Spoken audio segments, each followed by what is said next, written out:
My name was Elodie, and at that time I was madly in love with a man named Jason. Tall, charming, always confident. He had that gift of making me believe I was the only one. Our beginnings were passionate, intense, almost unreal. He told me I was his light, and I, naively, believed him. I pictured a future with him, a husband, maybe even the father of my children. But behind his pretty words hid a skillful liar, a manipulative man without scruples. I began to notice details: late-night calls, hastily deleted messages, unexplained outings. My heart refused to believe it, until the day the truth slapped me. A friend showed me a photo. Jason kissing another girl in a bar. My blood ran cold, but I didn't cry. Not this time. I simply smiled, a cold, calculated smile. I understood that pain wouldn't help me. What I needed was revenge. A slow, subtle, and fatal revenge. After that discovery, I kept playing my part. I pretended not to know, to be ignorant. Jason, for his part, still thought he could fool me. He multiplied excuses. I love you, kisses that sounded false. He didn't know every gesture of his disgusted me. I observed, listened, analyzed. Each lie became a thread in the trap I was patiently weaving. My friends told me to leave him, to move on. But no, I wanted him to suffer, to understand what it is to lose more than love. So I began to draft a plan that would leave no direct trace. For that, I needed an ally. Someone beautiful, seductive, irresistible. Someone he could not refuse. My friend Zoe. She knew all my pain, and when I told her my idea, she didn't hesitate. Together, we would make him taste his own medicine, but far worse. Zoe was everything he loved. Provocative, free, self-assured. I knew he would fall into the snare. I orchestrated every meeting, a party here, an evening there. I always made sure Jason and Zoe would cross paths by chance. At first, he pretended to keep his distance, out of respect for me. But his eyes betrayed him. I watched him devour her with his gaze. Zoe played her role perfectly. Discreet laughs, lingering glances, light touches. Soon he began to text her, timidly at first, then insistently. I've always been attracted to you, he wrote. I tried to forget you for Elodie's sake, but now that she's out of the picture, I can finally be honest. He thought he controlled the situation, unaware he had just stepped into the web. Zoe read his messages aloud to me, and with every word, my satisfaction grew. He no longer thought with his heart, nor with his head, only with his basest instinct. And that was exactly what I wanted. Jason began doing everything he could to win Zoe. Gifts, promises, sweet words. He showered her with attention, convinced she would soon be his. Meanwhile, I kept my distance. I let him believe I was hurt, indifferent, maybe even replaced. He didn't know I was still watching, that every step he took was calculated. Zoe played the part of a difficult woman, making him yearn, revealing things, exposing him. He wrote her letters, spoke of a true, deep, liberated love. The irony made me laugh. This man who had broken my heart now prostrated himself before an illusion. Zoe finally told him what he wanted to hear, that she too felt something. That was the tipping point. Jason rushed in headlong. Without imagining what awaited him wasn't a romance, but a life sentence. I'd known Zoe for years. We had shared everything, secrets, sorrows, excesses. And I also knew something few did. She was HIV positive. She'd lived with the virus for 3 years, infected by an ex who'd cheated and abandoned her. At first, she'd felt shame and fear, but she had learned to live with it. When I told her about Jason, she didn't hesitate for a second. It wasn't cruelty to her, it was, as she put it, poetic justice. He destroyed you mentally, she told me. I'll destroy him slowly. Her words chilled me and fascinated me.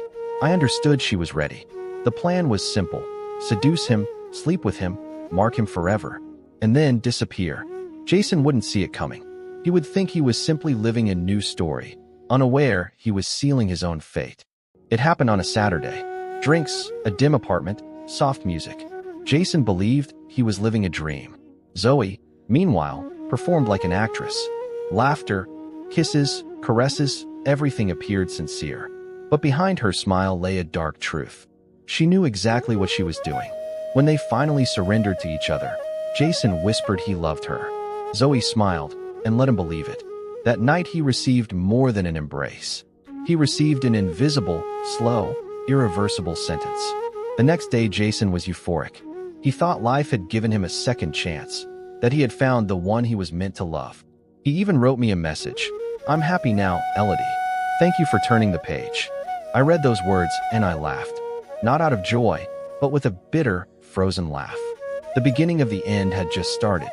The following weeks, Jason floated in euphoria. He went out with Zoe, introduced her to his friends, posted photos. Everything looked perfect. I watched, in silence. Every smile he flashed reminded me of my tears, and every kiss he gave dragged me back to my thirst for revenge. Zoe kept playing for a few more weeks, then pulled away gently. She told him she needed time, that she wanted to find herself. Jason didn't understand. He insisted, begged, clung, but she stayed firm. Then one day she vanished completely. No more messages, no calls, just emptiness. Jason began to crumble, wondering what he'd done wrong. He even reached out to me, seeking comfort. I feigned compassion, the friend who understands, who forgives. He ignored that I knew everything, and that inside me, I was already savoring each second of his anguish. A few months later, he wrote to me again. His voice trembled on the phone. He said he didn't feel well, had lost weight, was often ill. He thought it was simple fatigue. I knew. The symptoms were beginning. He had taken tests, not fully expecting anything. One night, he sent me a message. "Elodie, I'm HIV positive." I read and reread those words. My heart raced, not with joy, but with a strange mix of shock and vindication. He told me he didn't understand, that he'd only been with Zoe after me. I answered softly, "I'm sorry, Jason. Sometimes life returns what you give it." He didn't get it right away, but I knew my revenge had just been realized, slowly, cruelly, as planned. Months passed, and Jason withdrew. His friends drifted away, his family judged him in silence. He felt shame, fear, and above all, betrayal. He still wrote to me sometimes, seeking an explanation. "Why me?" he asked. "I only wanted to love." Those words almost made me feel pity. Almost. But I couldn't forget the nights I'd cried because of him. He had destroyed me mentally. Now it was his turn to be destroyed slowly. Zoe had disappeared far away. She'd kept her promise, without remorse. And I watched it all unfold, with a strange emptiness.